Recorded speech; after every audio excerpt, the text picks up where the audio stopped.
ఆ యేసు ప్రభు ఎటువంటి వాడంటే, ఇదే పేతురు మొదటి అధ్యాయం చెప్పాను కదా, ఫస్ట్ 2వ అధ్యాయం 6వ వచనం చెప్తాడు, ఆయన అమూల్యమైన వాడు అంట. అంటే ఈరోజు చెప్పాను కదా, నేను ఒక మాట అంటే యేసు ప్రభు ఒక మాట అంట, నేను కనికరం కలిగిన దేవుడు, మీరును కనికరం చూపించి, నేను ప్రేమ స్వరూపం కాబట్టి మీరును ప్రేమ, నేను పరిశుద్ధుడనై ఉన్నాను కాబట్టి మీరును పరిశుద్ధులై. ఈ మాట మీకేమైనా అర్థమవుతుందా? నేను ఏంటో మీరు అదే. నేను పరిశుద్ధున్నా, మీరు పరిశుద్ధులై ఉండండి, మీరు పరిశుద్ధులే. నేను కనికరం కలిగిన దేవుడు కదా, మీరు కనికరం కలిగిన వారే, కనికరం చూపించండి. నేను ప్రేమ కలిగిన దేవుడు, వాటిని సైతం ప్రేమించాను, వాటి కొరకే నేను వచ్చాను.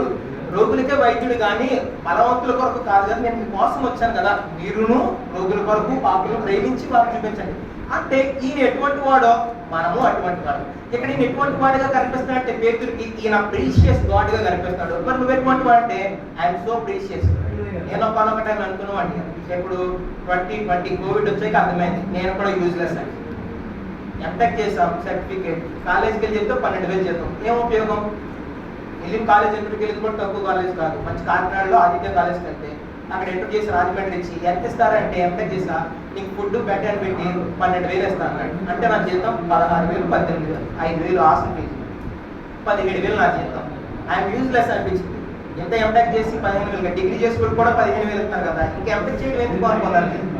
కానీ దేవుని దృష్టిలో మనం చాలా ప్రీషియస్. నాకు అంటే ఇప్పుడు అంటే నేను అడగక ముందే నాకు ఏది కావాలో తెలుసుకుని తగిన కాలమందు ఆయన నీ కొరకు నా కొరకు దాచి సిద్ధపరిచిన మేలులను కొన్ని ఉన్నాయి. ఇప్పుడు వాటిలో చూసినప్పుడు రీసెర్చ్ చేయండి. ప్రభు